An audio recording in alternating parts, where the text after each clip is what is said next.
चलते हैं हम पंक्चुएशन की तरफ। पहला एमसीक्यू है आपका पंक्चुएशन का। It's very complicated. और पंक्चुएशन वैसे एक इससे पहले मैं बता दूं आपको, अगर मैं बहुत सारा कुछ एक्सप्लेन करने की कोशिश करूंगा तो शायद बहुत टाइम लग जाए। लाइक पंक्चुएशन बहुत कॉम्प्लिकेटेड है, लेकिन मैंने कोशिश किया है कि इन एमसीक्यूज के थ्रू मैं वो सारी चीज़ें हमको करा दूं जो कि एक्सपेक्टेड हैं आपके एग्जाम्स में, या आ सकती हैं, या आपको हेल्प मिल सकती है एग्जाम में, जो मुझे समझ आ रही थी। ठीक है, तो हम शुरू करते हैं पहले वाले से। The students bags were left in the. पहली बात तो ये है कि हम प्लूरल के साथ अपॉस्ट्रोफी कैसे लगाते हैं, इसी तरह से लगाते हैं जैसे यहाँ पे लिखी हुई है। आप पहले पूरा वर्ड लिखेंगे और उसके बाद आप अपॉस्ट्रोफी लगाएंगे सिर्फ। ये वाला भी ठीक है, ये वाला भी ठीक है, और ये वाला द स्टूडेंट बैग्स, तो एक स्टूडेंट नहीं है तो इसलिए स्टूडेंट ये गलत हो गया। तो students bags were left in the hall. अब बीच में सेमी कॉलन आएगा, ये कॉलन आएगा। देखना ये होता है कि क्या सेकंड जो क्लॉज है आपकी, क्या ये मीनिंग में इससे रिलेट कर रही है, क्लोजली रिलेट कर रही है, या इसको एक्सप्लेन कर रही है। अगर ये क्लॉज एक्सप्लेन कर रही हो पहली वाली क्लॉज को एक्सप्लेनेशन के लिए, फिर हम लगाते हैं कॉलन। और अगर सिर्फ क्लोजली रिलेट कर रही हो, रिलेशन हो, सिर्फ एक्सप्लेन ना कर रही हो, तो इसके लिए हम क्या करते हैं, इसके लिए हम सेमी कॉलन लगाते हैं। तो ये जो दो क्लॉजेस हैं ये रिलेट कर रही है मीनिंग में, सेकंड वाली फर्स्ट को एक्सप्लेन नहीं कर रही है, तो हम सेमी कॉलन लगाएंगे यहां पे। Next one, all that I am, all that I hope to be, I owe its to my angel mother. ठीक है, आएगा यहां, गौर से देखिए जरा। देखिए अब इसके अंदर आपको लग रहा होगा शायद सेमी कॉलन आ सकता है, इंडिपेंडेंट क्लॉजेज हैं शायद, लेकिन नहीं, इसके अंदर कॉमा आएगा दोनों में, पहले वाले के बाद भी दूसरे वाले के बाद भी। एक्चुअली इसकी एक्सप्लेनेशन ये है कि ये दो जो क्लॉजेज हैं, ये इस क्लॉज को I owe to my angel mother, ये इस क्लॉज को एक्चुअली मॉडिफाई कर रही है। ठीक है, ये इस वाली को, ये इस वाली को, तो ये दोनों क्लॉजेज के बीच में हम लगाएंगे कॉमा। ये इस तरह से रिलेटेड क्लॉजेज नहीं है कि आप लाइक इंडिपेंडेंट इस तरह से नहीं है कि ये इससे इंडिपेंडेंट है वो इससे इंडिपेंडेंट है। ये इसका सब्जेक्ट है, all that I am and all that I hope to be. ये सब्जेक्ट, ये लाइक ये इसको मॉडिफाई कर रही है, इस क्लॉज को। तो एक तरह से पूरे सेंटेंस को ये मॉडिफाई करें, पूरी की पूरी इंडिपेंडेंट क्लॉज को। तो ऐसी सूरत में ही नहीं, आप ये समझ लें जिस तरह से एक एडवर्ब होता है आपका, एडवर्ब्स ऑफ ओपिनियन होते हैं, जैसे जो आपका कॉन्सिक्वेंटली, जैसे आप कहते हैं इन माई ओपिनियन फ्रेज होगी, जैसे ये आपके सेंटेंस एडवर्ब्स जो होते हैं, जो शुरू में आते हैं पूरे सेंटेंस को मॉडिफाई करते हैं, तो उसके बाद हम क्या लगाते हैं, कॉमा लगाते हैं। यानी एडवर्ब हो, एडवर्ब फ्रेज हो, तब भी लगाते हैं। तो ये भी कुछ इसी तरह से फंक्शन कर रही है, ये दोनों जो क्लॉजेस हैं, all that I am, all that I hope to be, और ये इसको मॉडिफाई करने के लिए इस्तेमाल हो रही है एक्चुअली इस इंडिपेंडेंट क्लॉज को। तो दैट्स वाई हम इनके बाद क्या लगाएंगे, दोनों के बाद कॉमा लगाएंगे। ये सेंटेंस ही याद रख लीजिए, इंपॉर्टेंट है। Next one, the rule applies to everyone, if your late you will not be admitted. यहां पे तो सेमी कॉलन नहीं आएगा, पहली बात जो है ये एक डिपेंडेंट क्लॉज है। इफ वाली डिपेंडेंट पहले हो, इंडिपेंडेंट बाद में हो, तो कॉमा लगता है बीच में, ये बात तो हमें पता है। अब इन दो के बीच में क्या क्या कनेक्शन है, ये है, इसको हम कहते हैं एक्सप्लेनेशन। ये एक्सप्लेनेशन है, किसकी एक्सप्लेनेशन है, ये रूल की एक्सप्लेनेशन है। ये वाला रूल यहां पे एक्सप्लेन किया हुआ है। ठीक है, तो जब भी आप सेकंड क्लास फर्स्ट को एक्सप्लेन कर रही होगी तो हम बीच में लगाते हैं कॉलन। तो आई गेस, बल्कि आई एम श्योर यही वाला सही है, अल्फा ऑप्शन आपका। नेक्स्ट देखते हैं हम, we need to order the following items for the office paper. अच्छा, यहां लिस्ट को इंट्रोड्यूस करवाने के लिए, जब हम लिस्ट के हमें 1 2 3 4 ये चीजें चाहिए, तो उसको इंट्रोड्यूस करवाने के लिए अगर उससे पहले कंप्लीट इधर ये पूरे का पूरी क्लॉज है तो हम यहां पे कॉलन लगाते हैं। याद रखिए, कॉलन से पहले पूरी इंडिपेंडेंट क्लॉज, पूरा सेंटेंस आता है। We need to order the following items for the office. अब ये पूरा सेंटेंस है, तो लिस्ट इंट्रोड्यूस कराने के लिए हम लगाएंगे कॉलन। अब आगे क्या चीज है, paper, toner, cartridge and pains, नहीं, इसको देख लीजिए। अब सारे आइटम्स के बीच में क्या होना चाहिए, पेपर, टोनर, कार्ट्रिज, पेन, ये है। अब कौन सा सही है, इसमें तो सेमी कॉलन लगा हुआ, ये नहीं आएगा, तो कौन सा बनना चाहिए, लाइक इसके अंदर पेपर, टोनर, यहां पे कॉमा आना चाहिए, फिर ये सही हो जाएगा। दिस वन थोड़ा सा इसमें प्रॉब्लम है, पेपर 1 2, कार्ट्रिजेस 3 एंड पेन्स। और एक और बात बहुत इंपॉर्टेंट याद रख लीजिए, अगर आपको ये दो आ जाते हैं जो मैंने अभी लिख दिए, इधर ये आपका है क्या, इसको हम कहते हैं ऑक्सफोर्ड कॉमा। ये ऑक्सफोर्ड कॉमा है और ये ऑक्सफोर्ड कॉमा के बगैर है, तो आपको दोनों में से किस ऑप्शन पे जाना है, जो ऑक्सफोर्ड कॉमा के बगैर है। अनलेस के इसके लिए बहुत क्लैरिटी की जरूरत, बहुत क्लैरिटी रिक्वायर्ड हो, हम ऑक्सफोर्ड कॉमा को ओमिट करते हैं। यानी यही रूल फॉलो पिछले साल भी ऐसे हुआ यूएचएस में, ऑक्सफोर्ड कॉमा वाले ऑप्शन को सही नहीं किया गया, दूसरे वर्ड को सही किया गया था, तो आपको इस पे जाना चाहिए। Next one, have you ever read Hardy's poem the duckling thrust she inquired. देखिए अब ये एक आपका रिपोर्टिंग स्पीच इधर लिखा हुआ है और ये वाला क्वोटेड टेक्स्ट है, quotation with in quotation, quotation नहीं है लेकिन कोटेशन के अंदर भी डबल, ये आपका एक टाइटल लिखा हुआ बुक का। याद रखिए जब भी बुक का किसी का टाइटल, किसी पोएम का टाइटल कोई भी हम लिखते हैं, उसको अगर आपने इन्वर्टेड कॉमर्स में क्लोज करना है तो वो सिंगल इन्वर्टेड कॉमर्स में होता है, ठीक है। तो अब यहाँ पे तो ये सिंगल में है, ये वाला डबल वाला तो नहीं होगा, सिंगल में होता है, ठीक है। दूसरी बात ये है कि अब इससे पहले कॉमा लगाने की आपको जरूरत नहीं है, यहाँ पे कॉमा हम नहीं लगाएंगे। Have you read the Hardy's poem, ये वाली, ये क्वेश्चन मार्क अब कहाँ पे आएगा, ये वाला, ये ठीक है बिल्कुल। और शी इंक्वायर्ड, फर्स्ट वाला सेंटेंस आपका सही है, सेकंड वाले में क्या प्रॉब्लम है। Have you ever read Hardy's poem the darkling thrust, मुझे तो लगता है कि ये भी वैसा ही लिखा हुआ है, लेकिन इसमें कोई, मेरा नहीं ख्याल कोई कुछ प्रॉब्लम है। तो अगर ये वैसे ही है तो ये भी ठीक है। ये तीसरे वाला तो गलत हो गया, have you ever read Hardy's poem, यहाँ पे तो कुछ भी नहीं लिखा हो तो ये गलत है। तो फर्स्ट वाला तो बिल्कुल सही है और सेकंड वाला भी मुझे सही लग रहा है, मे भी कोई ऐसी चीज़ हो, बट ये आपको देखना है कि इसमें आपने सिर्फ क्या करना है, सिंगल कोटेशन मार्क्स। और ये जो आपका अभी सवाल जो है कि ये आपको कहाँ होना चाहिए, ये वाला आपका क्वेश्चन मार्क, तो क्वेश्चन मार्क डेफिनेटली इधर होगा, इसके अंदर होगा ये, क्योंकि यहां से लेकर सेंटेंस, जब आपका सेंटेंस जो क्वेश्चन है अगर वो कोटेशन मार्क्स के अंदर से शुरू हो रहा हो तो क्वेश्चन मार्क भी अंदर आता है, तो दैट्स व्हाई क्वेश्चन मार्क यहां पे होगा, तो यही सही है, ठीक है। ओके जी, next one, he was kind generous man, his brother by contrast was mean spirited. इसके अंदर काफी सारे पॉइंट्स हैं। इसके अंदर सबसे पहली बात तो ये है कि काइंड जेनरस मैन, ये इसको हम कहते हैं, कॉमा का एक यूज होता है कोऑर्डिनेट एडजेक्टिव्स। कोऑर्डिनेट एडजेक्टिव्स होते क्या है आपको ये भी पता होना चाहिए। वो एडजेक्टिव्स आप यूं समझ लें कि जिनको हम एंड लगा के ज्वाइन कर सकते हैं वो आपके कोऑर्डिनेट एडजेक्टिव्स होते हैं, या वो जिनके हम जगह चेंज कर सकते हैं। He was a generous kind man भी हम कर सकते हैं, he was a kind generous भी कर सकते हैं। तो कोऑर्डिनेट एडजेक्टिव्स हुए तो कोऑर्डिनेट एडजेक्टिव्स के बीच में कॉमा लगाते हैं, ठीक है। तो he was a kind generous man, ये तो कॉमा आ गया। अब he was this, his brother was this, ये दो रिलेटेड स्टेटमेंट्स हैं, ठीक है। He is a doctor, his brother is an engineer. अब ये दो क्लोजली रिलेटेड हैं, सेमीकोलन लगेगा बीच में। अब आगे वाले को मजीद देख लेते हैं। हिज ब्रदर बाय कंट्रास्ट, जब भी एक सेंटेंस के अंदर कोई इंटरप्शन आती है, बाय कंट्रास्ट एक इंटरप्शन है बीच में, तो जब भी आपका कोई सेंटेंस उसके बीच में इंटरप्शन आएगी, चाहे वो एक फ्रेज आए, चाहे वो एक सिंगल वर्ड आए, चाहे एक क्लॉज भी आ जाए, जब इंटरप्शन आएगी तो हम उसको कॉमा लगा के भी अलग कर सकते हैं, हम एम डैश से भी अलग कर सकते हैं। दो चीजों से करते हैं। एम डैश जो होता है उससे ज्यादा एम्फेसिस आता है, कॉमा से उतना एम्फेसिस नहीं आता। बट ये आम तौर पर वो कोई बहुत ज्यादा कोई ड्रामेटिक किस्म का ब्रेक आपको देना हो तो हम तब उसके लिए एम डैश लगाते हैं। तो ये तो नॉर्मल सी बात है, तो यहाँ कॉमा ही सही है।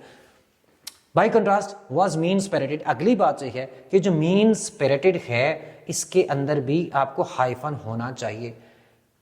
ये जो कंपाउंड एडजेक्टिव्स हैं कुछ ऐसे हैं जिसके बीच में, जैसे डबल फेस्ड आप कहते हैं, टू फेस्ड आप कहते हैं, मीन स्पिरिटेड है, आपको इसके ऊपर, आपको इनके बीच में क्या लगाना है, आपको हाइफन लगाना है। तो ये वाला गलत होगा, ये वाला सही होगा। तो अब कौन सा ऑप्शन बना जो मैंने सारे एक्सप्लेन किए, दिस वन, मेरा ख्याल यही वाला ऑप्शन करेक्ट है आपका, बीटा वाला, ठीक है। ये सारे जो हैं आपके पंक्चुएशन मार्क्स मैंने एक्सप्लेन कर दिए।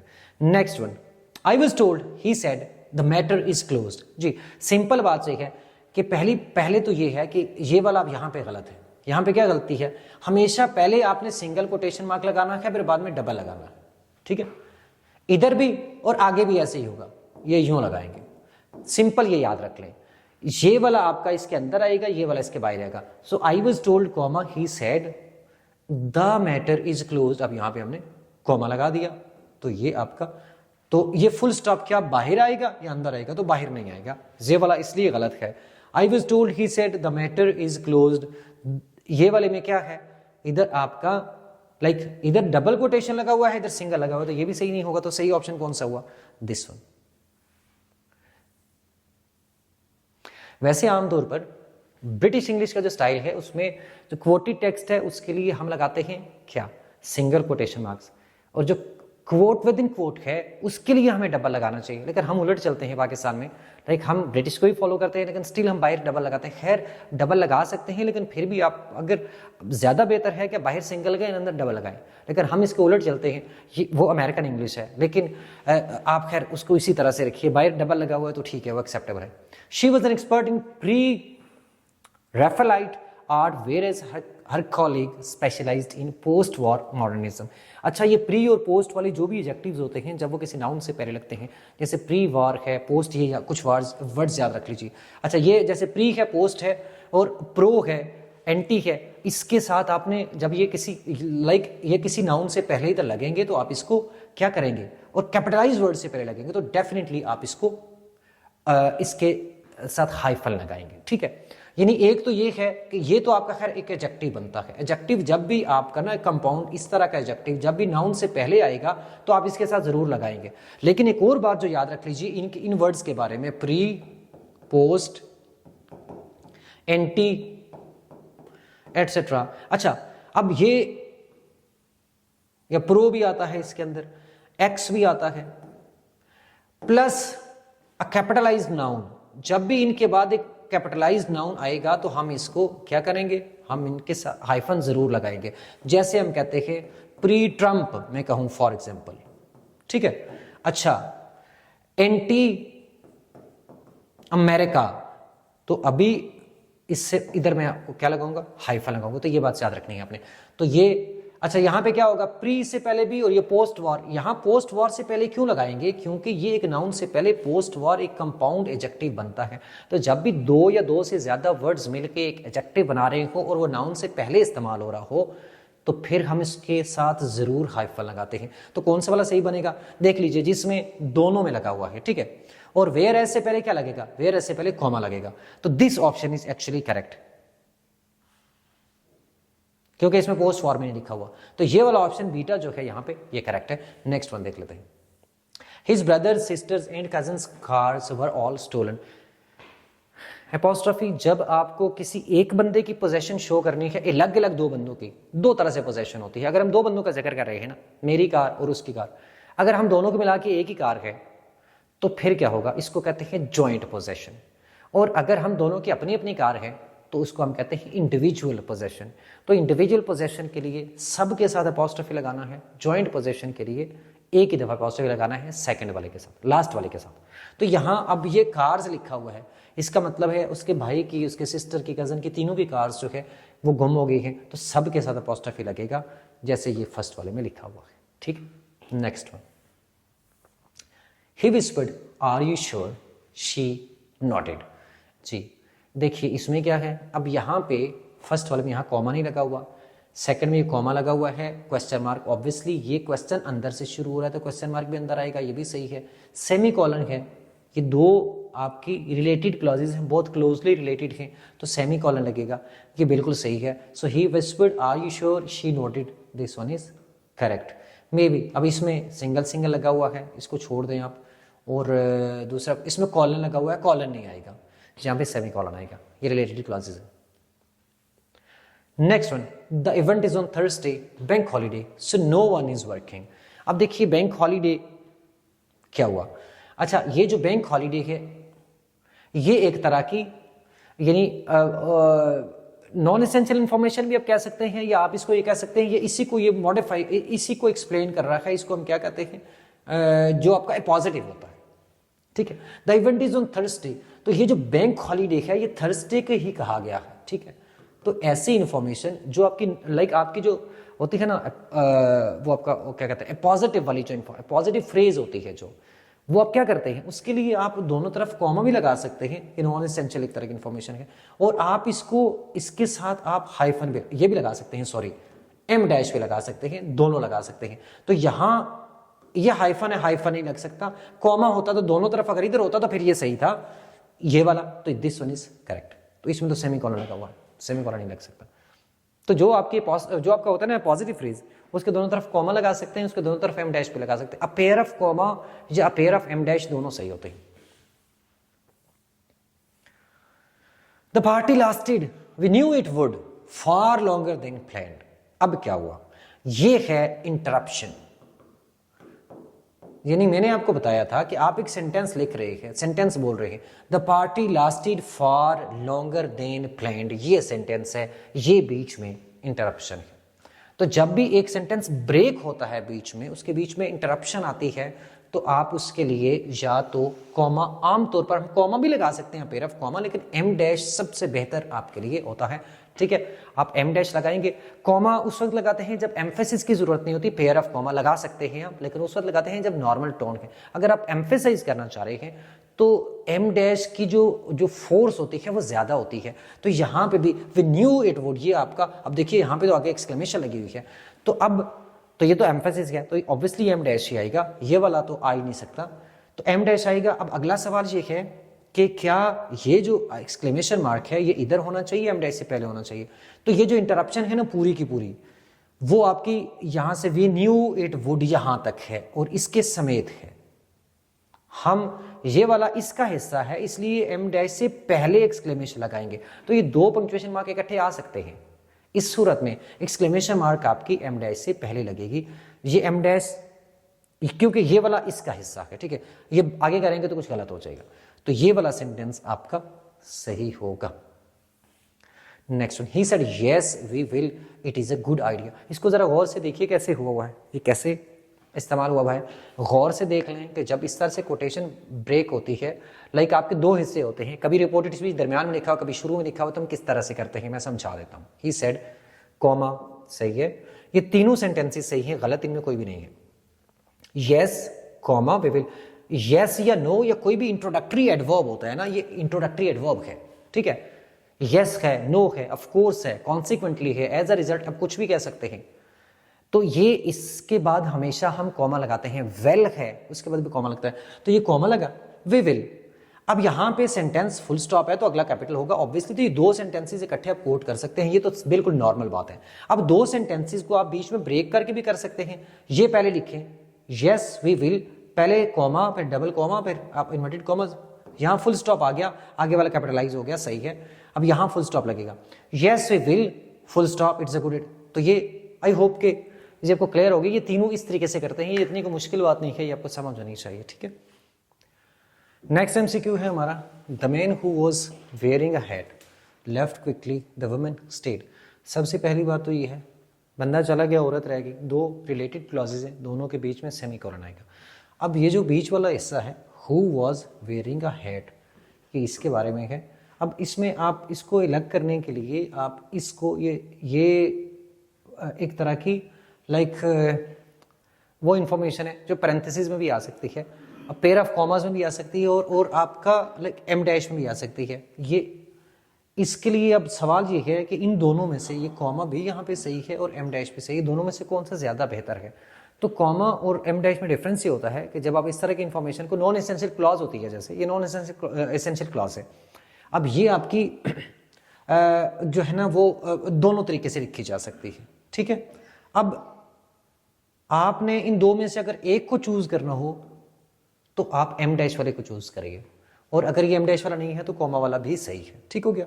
बाकी यहां पे बीच में, अब यहां पे तो ये जो लिखा हुआ है ये गलत है, ये नहीं हो सकता, तो हाइफन लिखा हुआ है, ये भी खैर ना लगाएं। जब आपके पास ये गिवन ऑप्शन है, आपके पास एम डैश और ये है, तो आप इसके ऊपर ना लगाइए, इसके ऊपर ना चाहिए। नॉन एसेंशियल इन्फॉर्मेशन को हम पैरेंथेसिस में लिख सकते हैं, लेकिन जब आपके पास और ऑप्शंस मौजूद हैं तो फिर ये वाले ऑप्शन पे बिल्कुल भी ना चाहिए, ठीक है। ये थोड़ा सा ड्रामेटिक लगता है और ये वाला भी सही है, बट अगर दोनों है तो फिर ये वाला ज्यादा सही है, अल्फा वाला। Next one, he was a well known author, she a little known poet. दो तीन चीजें हैं, सबसे पहले तो वेल नोन ऑथर। अब ये ऑथर नाउन के, जब भी इससे पहले आपके ये दो वर्ड्स या दो वर्ड्स, तीन वर्ड्स, चार वर्ड्स मिल के अगर एडजेक्टिव बना रहे हैं, किसी नाउन से पहले एट्रीब्यूटिव पोजीशन पे यूज हो रहा है, इसको एट्रीब्यूटिव पोजीशन कहते हैं। तो इधर आपको हाइफनेट करना पड़ता है, इसको हाइफन आपको लाजमी तौर पर लगाना है, ठीक है। तो यहां पे इधर लगेगा, इसी तरह से वेल नोन में भी लगेगा, लिटिल नोन में भी लगेगा, ठीक। दूसरी बात यह है कि ये दो क्लॉजेज ऐसी हैं कि इनके बीच में सेमीकोलन आएगा, वो एक पोइट है, ये एक ऑथर है, तो अब दो रिलेटेड क्लॉजेज हैं, ठीक है, क्लोजली रिलेटेड हैं, तो इसके बीच में सेमीकोलन आएगा, तो ये कॉमा तो नहीं आ सकता। अब शी के बाद आगे कॉमा आना चाहिए या नहीं? बिल्कुल आना चाहिए। ये किसके लिए है? ये ओमिशन के लिए है, क्योंकि हमने यहाँ से कुछ ओमिट किया है। क्या ओमिट किया है? शी इज को ओमिट किया है। तो जब ओमिट करेंगे तो शी के बाद कॉमा आएगा, तो कौन सा वाला सही बनेगा? A well known author, she a well known poet, ये तो नहीं हुआ ना। She was a well known author, he was a well known author, she a little, यहाँ कॉमा नहीं है। तो इसमें से देख लें कौन सा वाला सही बनता है आपका, दिस वन, बल्कि सेकंड। ये सारे पॉइंट्स को ध्यान करना है आपने कि कौन से वाले में सारे पॉइंट्स सही है। तो ये बीटा वाला है। Next one, stop he cried, don't go in their.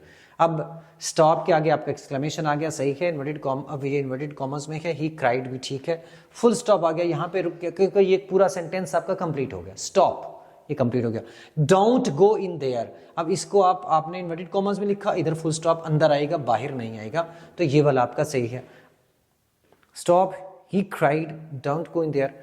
ये दूसरे दोनों वाले भी वैसे ही लिखे हुए हैं, बस आपको ये सारे का इस्तेमाल आना चाहिए। ये इन्वर्टेड कॉमर्स और जो इसका फुल स्टॉप का इस्तेमाल है वो सही है या गलत है। Next one, her answer a definitive no, silence the room, further discussion was pointless. उसके आंसर ने सबको खामोश करवा दिया, उसके बाद कोई डिस्कशन नहीं थी क्योंकि उसने नो कह दिया था। अब ये दो क्लॉजेस हैं जो दो रिलेटेड क्लॉजेस हैं। सबसे पहला सवाल ये है कि इन दो के बीच में क्या आएगा? क्या कॉमा आ सकता है? नहीं आ सकता, दो इंडिपेंडेंट क्लॉजेस हैं। कॉलन आ सकता है? नहीं आ सकता, क्योंकि ये वाली क्लॉज फर्स्ट वाली को एक्सप्लेन नहीं कर रही है, ये रिलेटेड क्लॉजेस हैं। तो सेमी कॉलन आएगा। अब ये वाला जो है ये किसके लिए है? इंटरप्शन है, ब्रेक, सॉरी इंटरप्शन नहीं है, लेकिन ये आपका एम्फेसिस है। एम्फेसिस है, हर आंसर इसकी एक्सप्लेनेशन है, और ये आपका आपको एम्फेसिस के लिए आपका ड्रामेटिक हर इंटरप्शन ही है, एक तरह से ड्रामेटिक इंटरप्शन है। हर आंसर साइलेंस द रूम, ये सेंटेंस तो कंप्लीट है ना, बीच में ये वाला जो लिखा हुआ है डेफिनेट नो, इस आंसर को एक्सप्लेन किया हुआ है। तो जब आप एम्फेसिस के साथ करते हैं और ड्रामेटिक आप उसको टोन देना चाहते हैं तो आप इसके साथ एम डैश लगाते हैं, ठीक है। तो ये सही होगा, ठीक है। ये भी सही हो सकता है, लेकिन इन दोनों में से अगर आपके, लेकिन आगे कॉलन लगा हुआ है, यानी ये एक तरह का क्या है? हर आंसर है डेफिनेटिव नो। ये तो बेसिकली आपके पॉजिटिव फ्रेज है ना, तो पॉजिटिव फ्रेज के दोनों तरफ कॉमा लगता है, एम डैश भी लग सकती है। तो अगर आपको एम्फेसिस देना है तो ये लगा दीजिए। Next one, the project they begin hesitantly requires a significant investment. Simple है। अब ये सेंटेंस यहां से शुरू हो रहा है और ये आगे चल रहा है, ये बीच में आपका रिपोर्टिंग आपका क्लॉज है, रिपोर्टिंग स्पीच है, और वो वाला रिपोर्टेड है दोनों। तो the project requires a significant investment, ये लिखा हुआ है इमीडिएटली। अब ये ये आपका आता है एडिशनल कमेंट। एडिशनल कमेंट जो भी होता है, एडिशनल इंफॉर्मेशन होती है, वो अगर आपको एम्फेसाइज करना है तो उसके लिए आप लगा सकते हैं क्या? आप लगाएंगे एम डैश, अदरवाइज आप इसके बाद कॉमा भी लगा सकते हैं, ठीक है। तो ये एम डैश, खासकर एम डैश के याद रखिए, एम डैश हमेशा दूसरे जो आपके पंक्चुएशन मार्क्स हैं उनकी जगह पे इस्तेमाल होती है। पेयर ऑफ कॉमर्स की जगह पे इस्तेमाल होती है, एडिशनल इन्फॉर्मेशन के लिए आपका सिर्फ कॉमा की जगह पे इस्तेमाल होती है, और एक्सप्लेनेशन के लिए कॉलन की जगह पे इस्तेमाल होती है। एक क्लॉज लिखी आगे उसको एक्सप्लेन किया हुआ है, तो एम डैश बेसिकली दूसरे वाले जो आपके पंक्चुएशन मार्क्स हैं उनकी जगह पे यूज हो रही होती है। तो ये कौन सा सही बनेगा? द प्रोजेक्ट, ऑब्वियसली यहाँ पे कॉमा नहीं है तो ये तो गलत हो गया, यहाँ कॉमा लगाओ, ये सही है। इधर कॉमा इससे बाहर आएगा, रिक्वायर्स अ सिग्निफिकेंट इन्वेस्टमेंट, ये बिल्कुल सही है सारे का सारा। तो बाकी में कोई ना कोई मिस्टेक होगी इधर अगर आप इन पे जाएंगे तो, ठीक है। यहाँ पे भी इधर कॉमा नहीं लगा हुआ, यहाँ पे ये कॉमा नहीं लगा हुआ, तो ये दोनों गलत हो गए। तो आपका ऑप्शन बीटा सही है। Next one, he studied French, she chemistry, their passions were clear. अब दो चीजें हैं। पहली बात तो ये है कि जो सब्जेक्ट्स होते हैं, फील्ड ऑफ स्टडी हैं, उनको हम कैपिटलाइज नहीं करते अनलेस के कोई लैंग्वेज हो, कोई सब्जेक्ट भी है और अगर लैंग्वेज भी है, जैसे फ्रेंच है तो हम इसको कैपिटलाइज करेंगे। तो फ्रेंच कैपिटलाइज होगा, केमिस्ट्री कैपिटलाइज नहीं होगा, ठीक है। तो यहाँ पहले तो ये देख लें, ये अब यहीं देख लिया आपने तो ये सही हो गया आपका। बाकी दोनों में कैपिटलाइजेशन ही गलत है, ठीक है। देयर पैशंस, लेकिन एक और चीज है कि कहाँ पे कॉलन और सेमी कॉलन का क्या होगा? ही studied French, she studied, she chemistry. अब शी केमिस्ट्री क्यों है कि ये आपका बेसिकली स्टडीड को ओमिट किया हुआ है, तो जब ओमिट करेंगे तो ऐसे कॉमा आएगा।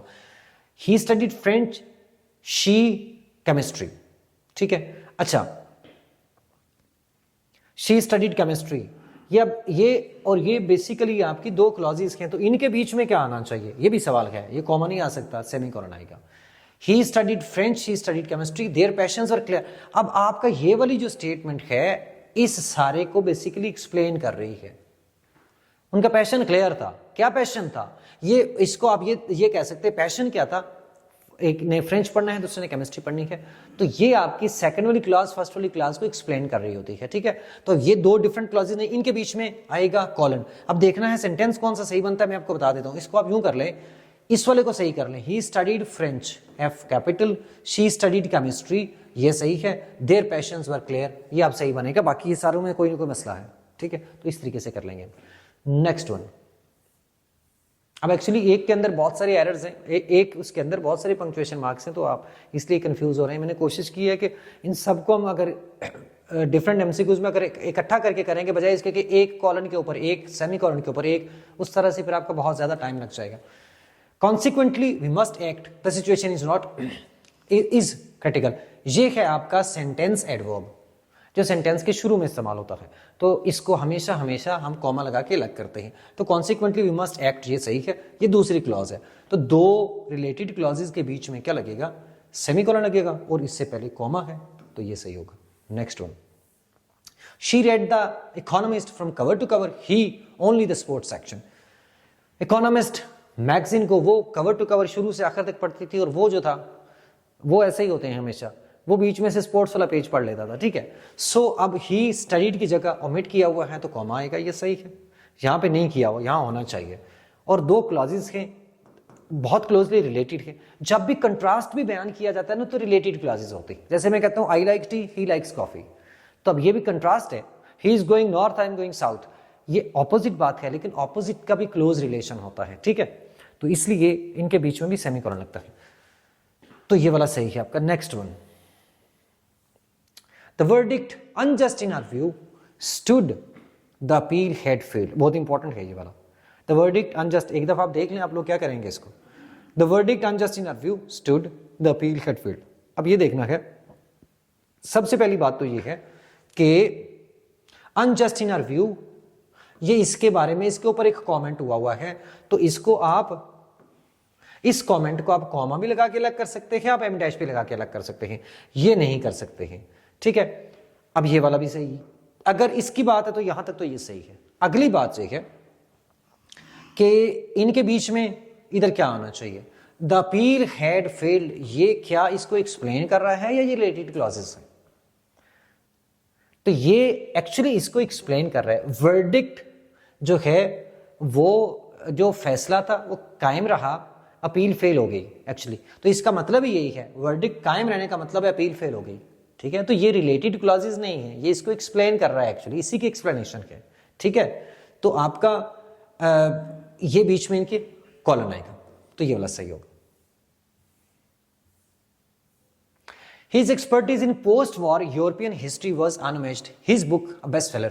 ये his book a bestseller तो सब में सही लिखा हुआ है, ऐसे ही है, his book is a bestseller, ये होगा, तो ये कॉमा तो इसलिए लगा हुआ है। अब दोनों के बीच में क्या आएगा, सेमीकोलन आएगा, कॉलन नहीं आएगा, कॉलन नहीं आ सकता, ठीक है, कॉमा भी नहीं आ सकता, दो रिलेटेड क्लॉजेस हैं। अगली बात जो है, पोस्ट वॉर के बीच में भी हाइफन आएगा, और क्या है, यूरोपियन हिस्ट्री। अब हिस्ट्री यहाँ पे, हिस्ट्री को एच कैपिटल नहीं करेंगे, ये यूं आएगा, यूरोपियन हिस्ट्री, तो आपका कौन सा बनेगा, चार्ली वाला, ठीक है। यूरोपियन तो प्रॉपर नाउन है ना, तो यूरोपियन हिस्ट्री को प्रॉपर नाउन नहीं है, ठीक है।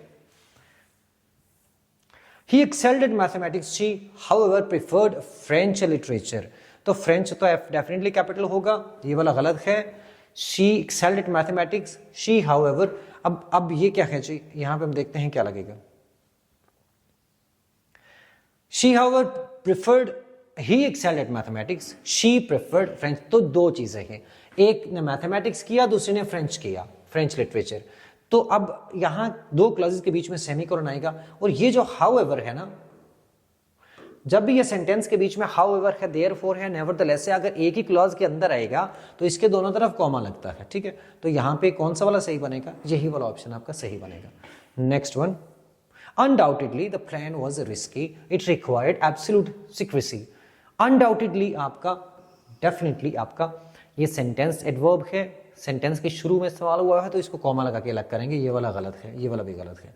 दूसरी बात है कि इन दो के बीच में कॉलन आएगा, सेमी कॉलन आएगा, कॉलन नहीं आएगा, सेमी कॉलन आएगा, ये रिलेटेड क्लॉजेस है। द प्लेन वाज इसकी इट रिक्वायर्ड एब्सोल्यूट सीक्रेसी।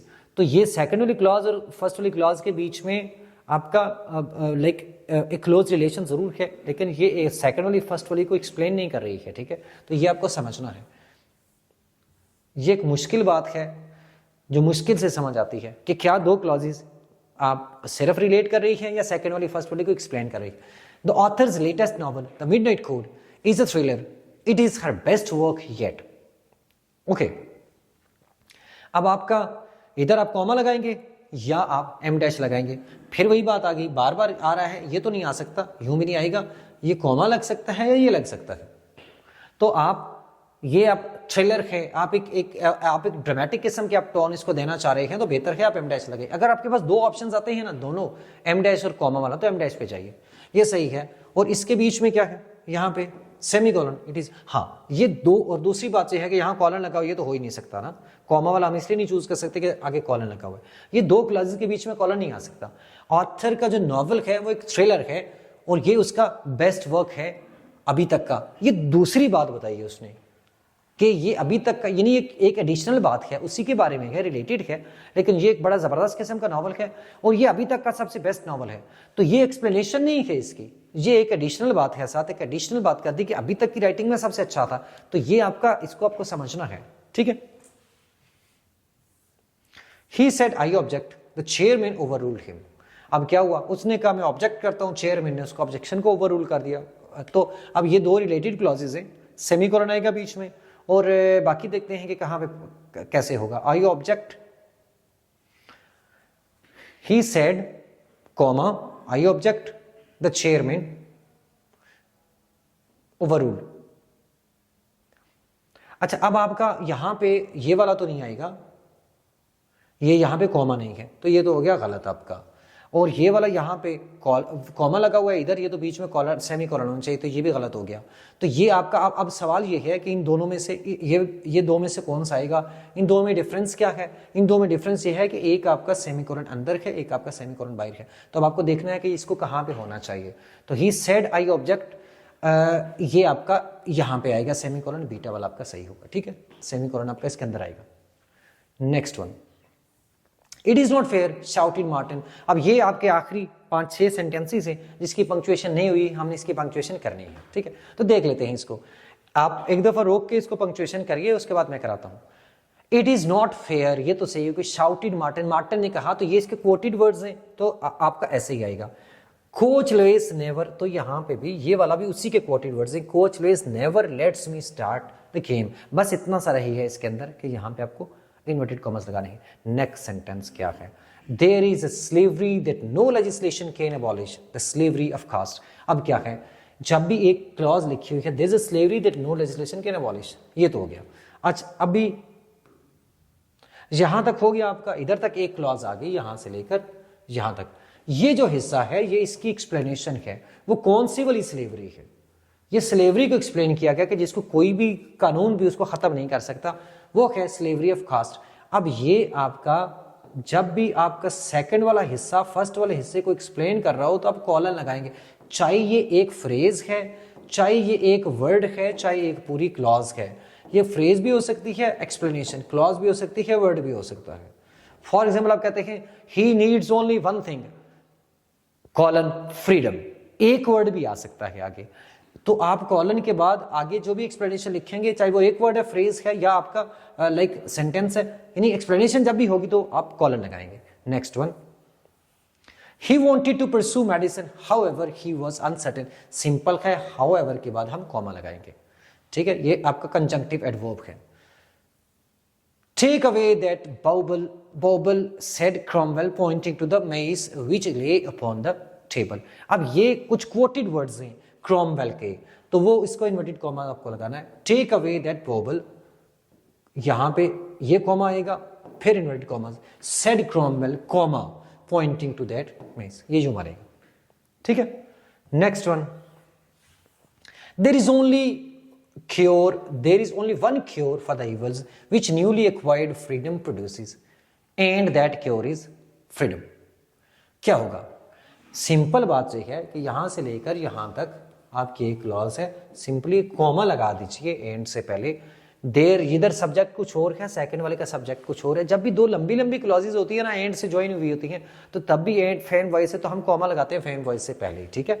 दूसरी बात यह है कि अगर दो क्लॉजेज का सब्जेक्ट डिफरेंट हो तो फिर भी हम फ्रेम वॉइस से पहले कॉमा लगाते हैं। तो यहाँ कॉमा मिसिंग है, कॉमा लगाना है बस, और कुछ भी नहीं करना। There is only one cure for the evil which newly acquired freedom produces, and that cure is freedom, बस।